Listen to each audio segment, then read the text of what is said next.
Eu queria fazer a leitura com os irmãos apenas do capítulo 6, versículo 1, porque já foi lido aqui pela diretora. Se os irmãos quiserem falar junto comigo. No ano em que o rei Uzias morreu, eu vi o Senhor assentado num trono alto e exaltado, e a aba de suas vestes enchia o templo. Amém. Amém. Vamos orar. Senhor Jesus, nós te louvamos e te agradecemos pelo seu amor, por nós estarmos hoje na tua casa, no teu santo dia, no teu santo sábado, meu Deus, louvando, te adorando, Senhor. Oh, meu Deus, nós te pedimos que a palavra que hoje for falada, que ela seja fiel com a sua palavra, Senhor. Que o Senhor traga sabedoria, que o Senhor fale por meio do teu Espírito Santo aos nossos corações. Oh, Senhor, traz consolo para aquele que se sente desamparado, para aquele que vê, Senhor, a situação do nosso país, da nossa vida e está sem esperança, meu Deus. Oh, Senhor, consola os corações através da tua palavra. É o que nós te pedimos, no nome santo de Jesus. Amém. Os irmãos podem se assentar. Irmãos, hoje nós vamos falar sim do capítulo 6, mas que na verdade é o chamado de Isaías. Mas nós não vamos apenas nos ater a Isaías 6, porque é muito interessante a gente saber o que estava acontecendo nos tempos de Isaías. Isaías, o livro de Isaías, junto com o livro de Salmos, são os mais citados no Novo Testamento. O livro de Isaías é um livro riquíssimo. E muitas vezes a gente pula para o 6, porque é o chamado de Isaías, e a gente gosta desse trecho. Acho que todo mundo aqui já leu alguma vez na sua vida, Isaías 6, e a gente acaba deixando ou desconsiderando o contexto em que vivia Isaías. E hoje a gente vai também pensar um pouco sobre isso. Primeiro, qual era a condição moral que havia naquele tempo, no tempo de Isaías? O povo de Deus, ele estava fiel ao Senhor? O povo de Deus, ele estava em obediência ao Senhor? Eles estavam recebendo as melhores coisas de Deus porque eles foram fiéis à aliança que foi feita entre o Senhor e eles? Será que era esse o estado? Ou será que o povo de Israel, eles já haviam se afastado do Senhor? Eles estavam vivendo numa situação, num meio de uma situação imoral, de situações que desagradavam, eram contra a lei do Senhor. E para responder isso, nós vemos os primeiros capítulos de Isaías que eles relatam qual era a condição que aquele povo estava diante de Deus. Qual era a sociedade em que Isaías ele estava inserido. E nós vemos aqui coisas muito, muito tristes. E a gente se pergunta, olha em que situação estava o povo de Deus. Isaías, ele foi um profeta chamado, e ele é um profeta que ele ficou naquela região de Judá. Se os irmãos lembrarem, houve a divisão entre o reino do norte, que era o reino de Israel, e o reino do sul, que era o reino de Judá. E Isaías, ele foi um profeta chamado para profetizar, para levar a mensagem do Senhor, uma mensagem de juízo do Senhor, uma mensagem de conclamando o povo ao arrependimento. E ele fazia esse trabalho profético no Reino do Sul. E qual era a condição moral de Judá? Qual era a condição moral daquele povo? Era a seguinte: primeiro nós vemos que o povo ele era imoral. Se nós chegarmos em Isaías 1, a gente vê isso. E no versículo 10, o Senhor diz: escutem o que o Senhor diz, líderes de Israel, vocês que são iguais aos homens de Sodoma. Escutem vocês que são iguais ao povo de Gomorra. Escutem o que o Senhor tem a dizer.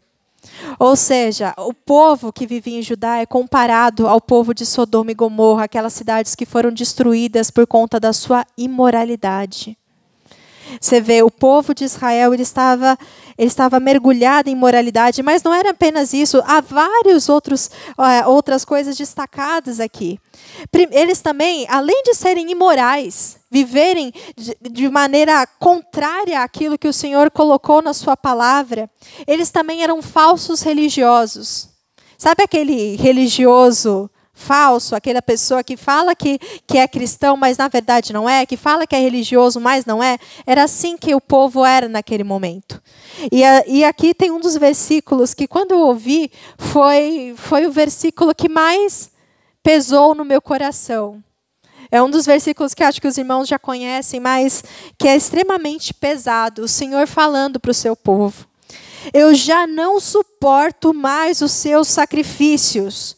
Chega, eu não quero mais a gordura dos seus carneiros, eu não tenho prazer no sangue dos novilhos gordos, dos cordeiros e dos bodes. Quando vocês vêm à minha presença com seus sacrifícios, quem pediu isso para vocês? Quem pediu que viessem colocar os pés nos meus pátios? De que adianta trazerem ofertas inúteis? O incenso que vocês queimam para mim cheira mal. Suas festas religiosas, a lua nova, os sábados, os seus jejuns não passam de mentiras. E não há nada que eu odeie tanto quanto uma religião fingida. Eu não aguento mais todas essas festas. Elas se tornaram um fardo para mim. Já nem posso olhar para essas cerimônias. De agora em diante, vocês podem orar com as mãos levantadas para o céu, mas eu não vou atender. Podem fazer muitas orações, mas eu não ouvirei nenhuma delas. E sabem por quê? Porque as suas mãos estão sujas com o sangue das suas vítimas inocentes. Lavem-se, limpem-se dos seus pecados. Não quero mais ver toda essa maldade. Parem de fazer o mal. Eu acho que é um dos trechos da Bíblia mais pesados, que quando a gente lê, a gente fica assim, né, sempre, julgando a nossa própria maneira, né, de ser, a nossa própria fé. Será que eu presto um culto a Deus de todo o meu coração? Ou será que eu sou como o povo de Israel naquele tempo, que fazia todo aquele ritualismo, que faziam sacrifícios, que traziam ofertas, que oravam, só que o coração deles estava distante de Deus. E eram pessoas que praticavam maldade, eram pessoas que viviam uma vida, não de um povo de Deus, mas eles viviam a vida como se eles não conhecessem a Deus. Então, por isso, para Deus, tudo aquilo que eles estavam fazendo não era aceitável. Não adianta vocês sacrificarem, não adianta vocês supostamente obedecerem, porque o coração de vocês está longe de mim, vocês são maus, vocês são perversos, vocês podem orar e eu não vou ouvir. Essa era a situação do povo de Israel. Eles eram imorais, eles eram falsos religiosos, eles eram violentos, eles exploravam os necessitados. Nós vemos também em Isaías 1, versículos 15 a 17, falando o seguinte. 15, na verdade: aprendam a fazer o bem, a ser honestos, a agir com justiça, ajudem aqueles que são explorados, defendam o direito dos órfãos, protejam as viúvas. Eles eram explorados, eles eram maltratados, eles não eram vistos na sociedade. E enquanto as pessoas estavam lá fazendo grandes orações, sacrifícios, eles se esqueciam daqueles que realmente necessitavam. Eles viviam uma religiosidade de fachada. Eles viviam uma vida em comunhão com Deus mentirosa. Além disso, as autoridades daquele povo, elas eram corruptas. Olha que situação tranquila. Isso é todo o panorama que nós vemos em Isaías. Onde nós vemos que as autoridades eram corruptas? Isaías 2, 23. Nós vemos o seguinte.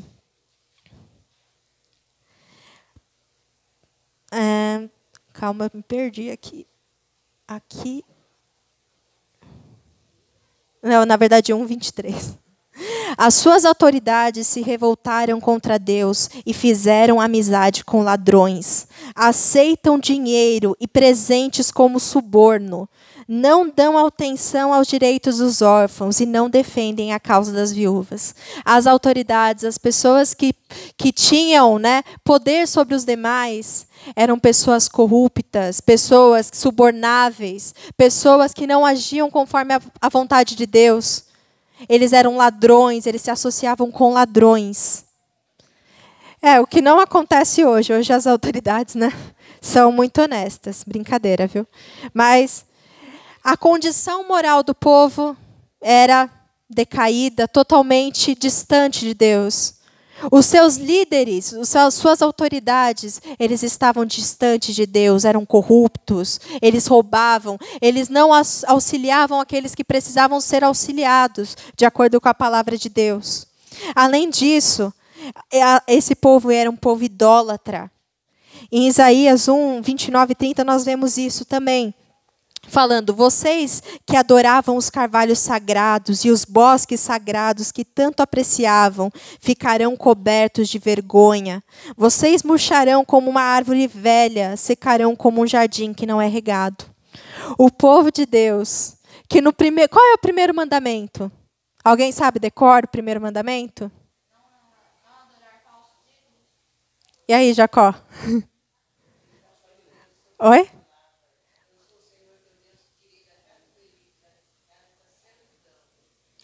Não terás outros deuses diante de mim.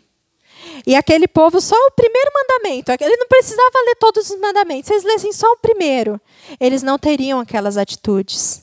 Só que aquele povo, eles estavam imitando o costume dos povos que estavam ao seu redor. E aqui ele fala que eles adoravam os carvalhos, eles adoravam árvores. Eu acho muito legal um trecho da Bíblia que fala, vem uma pessoa, ele derruba uma árvore, com uma parte ele faz um ídolo que ele adora, e com outra parte ele serve de combustível, serve como lenha. É uma grande ignorância, por isso que em Salmo 115, Deus fala que um dos castigos das pessoas que adoravam ídolos é que elas se tornariam semelhantes aos ídolos que elas adoravam, sem entendimento. Esse é o castigo de Deus para aqueles que praticavam esse tipo de coisa. E nós vemos que isso era a situação do povo de Deus. Era um povo imoral, era um povo com uma religiosidade falsa, era um povo violento, era um povo que explorava os necessitados, era um povo com autoridades corruptas, era um povo idólatra e era um povo de Deus, mas sem a identidade de Deus. Era o povo supostamente de Deus, mas que não tinha a identidade de Deus. E nós vemos que eles copiavam o que aqueles outros povos faziam, como a gente vê no capítulo 2, versículo 6. O Senhor abandonou o seu povo, os descendentes de Jacó, porque eles seguiram os maus costumes do Oriente, a magia e a adivinhação dos filisteus, e seguem costumes pagãos. Eles foram chamados para ser luz. Vocês lembram que o Senhor falou para Abraão que através dele, através da semente dele, todas as nações da terra seriam abençoadas. Eles foram chamados para ser um povo de propriedade exclusiva de Deus. Eles foram chamados para fazer a diferença em meio a povos idólatras, em meio a povos que não conheciam a Deus, influenciar positivamente aquele povo. Mas, pelo contrário, eles se corromperam e eles fizeram como os povos que viviam ao redor deles faziam. Foram tão idólatras, praticaram tudo aquilo que a Bíblia condena. E por isso a Bíblia fala que o Senhor abandonou o seu povo. É um termo forte, né?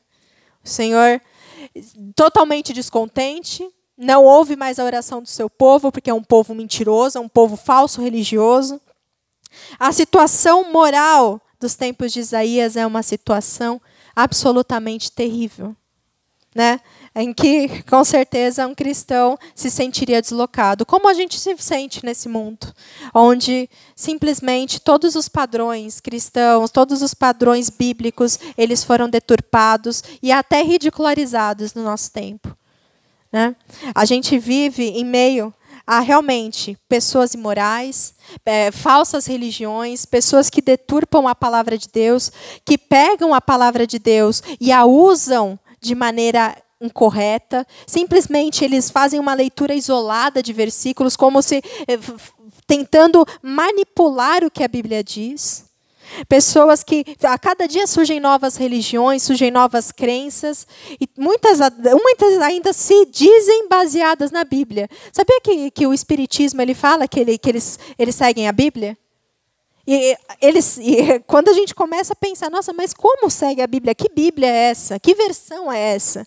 O que fizeram? Cortaram metade, cortaram toda a Bíblia, cataram um versículo e acham que isso é seguir a Bíblia? Nós também vivemos numa sociedade de pessoas violentas, pessoas que exploram os necessitados, pessoas que simplesmente não se importam com aqueles que necessitam. Vivemos em meio a autoridades corruptas, a pessoas idólatras, e por idólatras eu não falo apenas de adorar, de se curvar diante de uma estátua. Por idólatras eu falo pessoas que substituíram Deus no trono do seu coração.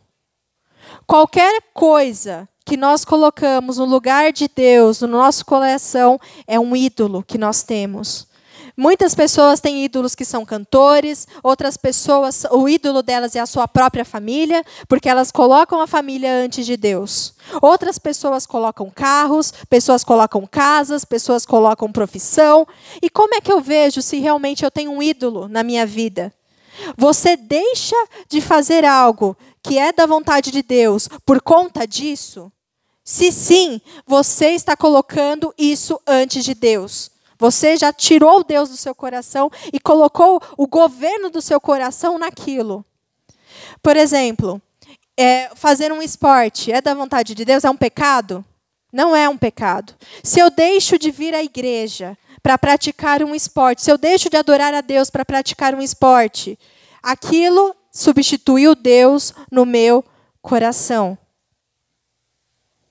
Não terás outros deuses diante de mim é mais do que simplesmente outras religiões.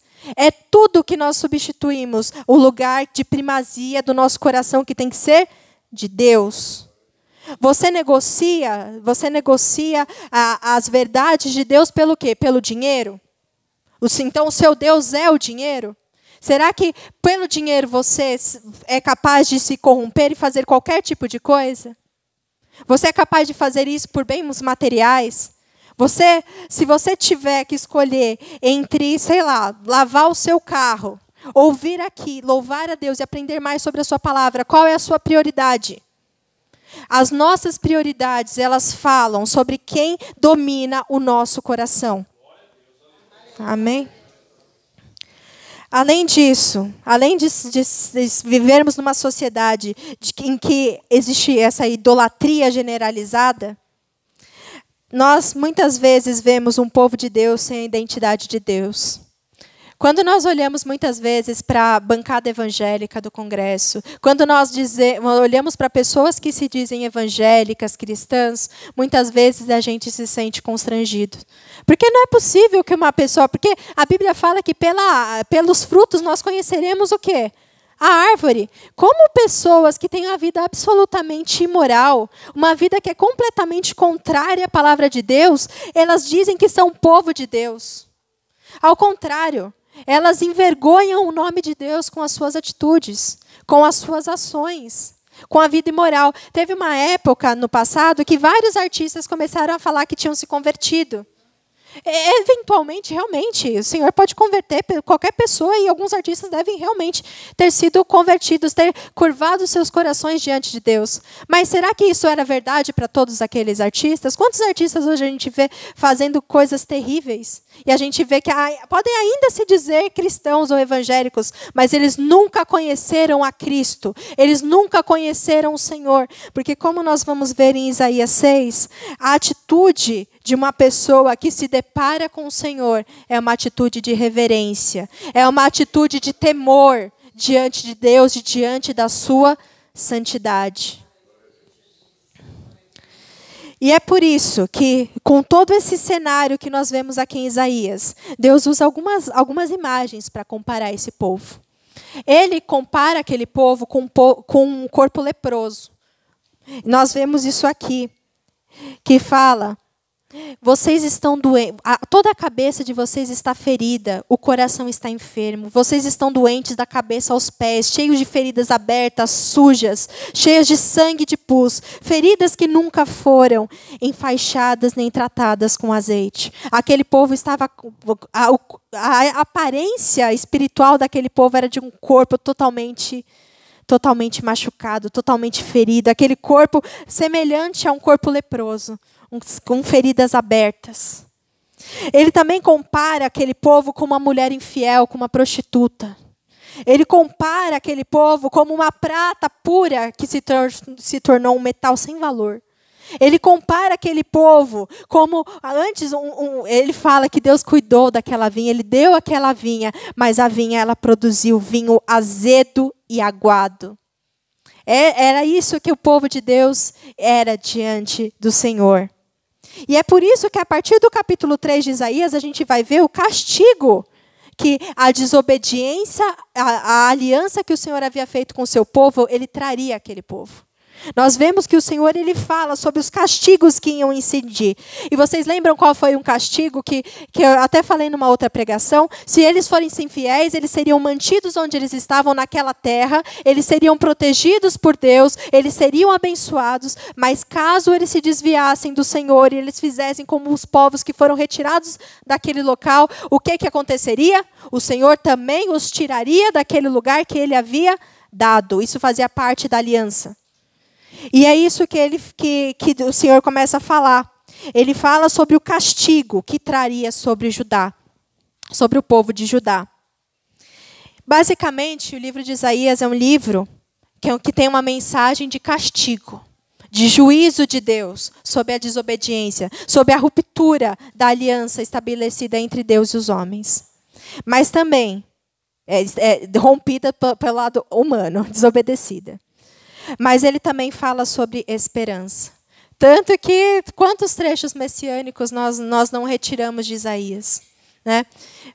É um livro, na verdade, maravilhoso, que fala sobre juízo, mas também ele termina com uma grande mensagem de esperança. Nós vemos que era tanto uma mensagem de castigo, que a exemplo do que aconteceu com Oséias, que os filhos dele receberam nomes especiais, com significados especiais, no livro de Isaías também. Sabia que Isaías ele teve um filho chamado Sear-Jazube, que significa um remanescente voltará. Ou seja, o povo seria levado, mas haveria um remanescente, haveria um povo fiel, o povo realmente que fazia parte do povo de Deus. Porque o povo de Israel estava lá, mas dentro do povo de Israel que se desviou, havia um remanescente fiel. Então, essa promessa, um remanescente voltará. E o outro filho dele se chamava, eu não sei pronunciar em hebraico, Jacó, desculpe, viu? Maher Shalal Hashbaz, que significa rapidamente até o despojo, ou seja, até tirar tudo. E agilmente até a pilhagem. Ou seja, sabe o que é aquela pilhagem, por exemplo, quando tem uma crise e as pessoas roubam os supermercados e não sobra nada. E era isso que Deus estava falando através do nome dos filhos de Isaías. Que aquele povo, por conta do pecado, eles perderiam tudo. O Senhor permitiria que fosse retirado tudo que eles tinham. Pareceria uma crise terrível, mas também uma mensagem de esperança. Um remanescente voltará. Amém? Era essa a condição moral do povo de Israel. Mas e como será que era a condição dos reis? Como é a condição dos líderes daquele povo? Normalmente o povo ele é um reflexo dos seus líderes. As autoridades eram corruptas. Será que o rei, a pessoa que governava sobre Judá, ela era uma pessoa que temia ao Senhor? Será que ele é uma pessoa fiel a Deus? Mas, nossa, que pena, o povo não é, mas eu sou. Será que era essa a situação? Para a gente ter uma clareza melhor dessa situação, de como eram os governantes, a gente, por exemplo, pode ver o livro de 2 Crônicas, nos capítulos 25 e 26. No capítulo 25, ele fala de Amazias. Amazias é o pai de Uzias. Amazias, a Bíblia fala no capítulo 25, versículo 2, que ele fez o que era bom aos olhos do Senhor, mas não de todo o coração. Ou seja, teve reis tão ruins que perto dos outros reis, perto dos reis do norte, que a maioria se desviaram, ele pelo menos, ele foi bom aos olhos do Senhor, de acordo com a palavra de Deus. Mas ele não fez isso de todo o coração. Daí, nossa, mas por que ele não fez de todo o coração? A gente vê lá no versículo 14. Quando o rei Amazias voltou da matança dos edomitas, trouxe consigo os deuses do povo de Seir e os estabeleceu como seus próprios deuses, curvando-se diante deles e queimando incenso. Então a ira do Senhor se acendeu contra Amazias e ele enviou um profeta com a seguinte pergunta: por que você consultou os deuses que nem mesmo podem salvar seu próprio povo do ataque? Amazias, ele era um rei, ele foi lutar, né, contra os edomitas e ele trouxe da terra de Edom, da terra que foi vencida. Ele trouxe ídolos daquela terra, ele se curvou diante deles, ele queimou incensos diante desses ídolos. Você vê, será que o coração dele realmente estava em Deus? É muito interessante isso. Aquela coisa, um rei que não tinha o coração alicerçado. Sabe aquela questão do duplo ânimo? Eu já vi muitas pregações falando do duplo ânimo. Ao mesmo tempo, a pessoa quer servir a Deus, mas também não serve a Deus. É aquela coisa, Senhor, me resgata, tira esse duplo ânimo que há em mim. Ao mesmo tempo, a vontade de te adorar e o mesmo ímpeto por fazer aquilo que é errado, aquilo que é mal aos olhos de Deus. E Amazias, ele foi pai de Uzias, né, que começou a governar quando ele tinha 16 anos de idade, reinou 52 anos em Jerusalém. O rei Uzias foi um rei muito especial. Ele foi um rei que a Bíblia fala que ele seguiu o caminho dos seus pais Amazias, do seu pai Amazias, e fez o que era bom aos olhos do Senhor. Enquanto Zacarias viveu, Uzias buscou agradar a Deus. Aquela pessoa que, enquanto o pastor estiver perto de mim, eu sou crente. Mas, se um dia o pastor mudar, então, já aí tudo mais desanda. Então, enquanto Zacarias viveu, Uzias buscou agradar a Deus. Mas Zacarias era um homem que tinha visões da parte de Deus e instruía Uzias no temor do Senhor. Enquanto o rei seguiu os caminhos do Senhor, Deus o abençoou. E nós vemos que Deus abençoou tanto, que no versículo 26 a gente vê grandes coisas que aquele homem, que Uzias, ele conseguiu no começo da sua vida. Ele construiu torres fortificadas, ele construiu, ele organizou o exército.